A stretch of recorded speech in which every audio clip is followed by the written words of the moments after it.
Hello, friends. This is Dave Hurwitz, executive editor at ClassicsToday.com, here with Dave's Faves. And boy, have I got a disc for you. This is one of my all-time favorite chamber music recordings, and it's a real rarity. It's quite unusual repertoire, but I just adore it. I can't help myself. I've loved it from the minute it was first released, and this particular CD has traveled with me throughout my life. I mean, it's just been wonderful. It's on Hyperion, and it consists of Herbert Howells String Quartet number 3 in Gloucestershire. I know. I just had to say that because I know all of you English people are going to be saying, oh, no, you're not pronouncing it correctly. I mean, you almost had a nervous breakdown when I talked about Ely Cathedral, which is Ely Cathedral or Ely, whatever the hell you call it over there, and I don't care. Well, I'll just call this Gloucestershire and hope that Gloucestershire is close enough. And if it isn't, don't bother me. I will ban you forever. That's the threat. I don't want to hear about it. So it's called In Gloucestershire. I don't know why. It's Gloucester-like. I've been to Gloucestershire, actually, but, I didn't hear this when I was there. It makes no difference. Herbert Howells was a wonderful composer. His output was very, very limited. He's most famous for his Requiem, or, the revision of it, the Hymnus Paradisi. He was writing it on the death of his son.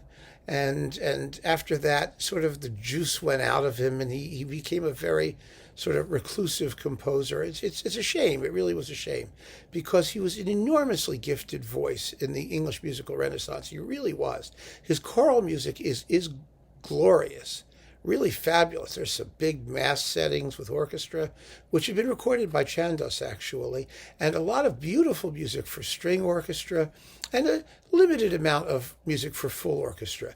But this quartet, in 4 movements, about 30 minutes long, with a teeny, teeny, tiny scherzo, it's like less than 2 minutes, it's just delicious. It's kind of like if Vaughan Williams had written a really good string quartet. I mean, Vaughan Williams did write one good string quartet, granted. He did. But this is very much better. It's in that school, that pastoral tradition. It's redolent of the English countryside and that part of it, which I assume is Gloucestershire. And it's lovely. And this performance by Divertimenti is marvelous. Absolutely marvelous. I mean, I was just hooked the minute I heard it. It's so attractive. And the other thing on the disc is no less attractive. It's George Dyson's 3 Rhapsodies for string quartet. At least I think that's what they're called. Yes, here they are, 3 Rhapsodies for string quartet, which are it's a serious work, another 30 minutes of music. These are big, full, wonderfully mature pieces of rare string quartet writing. And go find them in performance. You never hear them. You just never hear them. And so I think this Hyperion disc is a real valuable addition to the repertoire.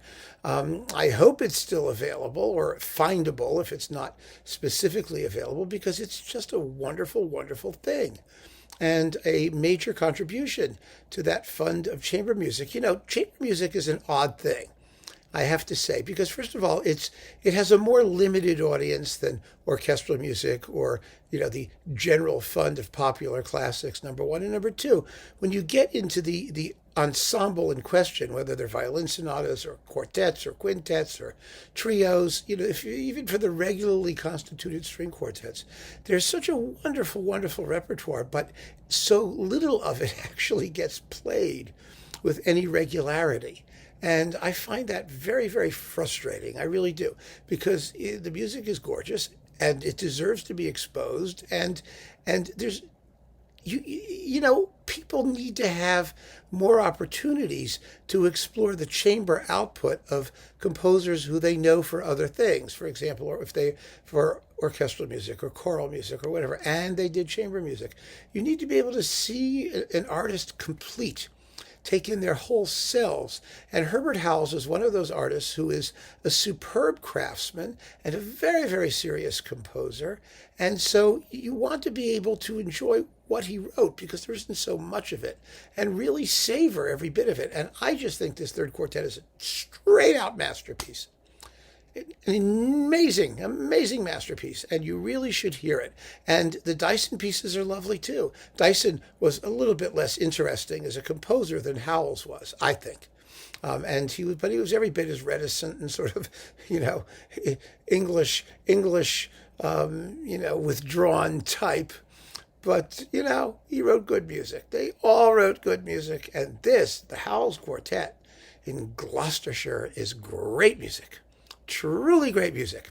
So give it some thought. And if you can hear it, if you could download it or stream it, just play this piece. You're going to love it. You will immediately fall in love with it. I guarantee it. And even if you don't like chamber music or you don't care about string quartets, you will like this one. I can just about guarantee it 100%. So keep on listening, friends. Take care.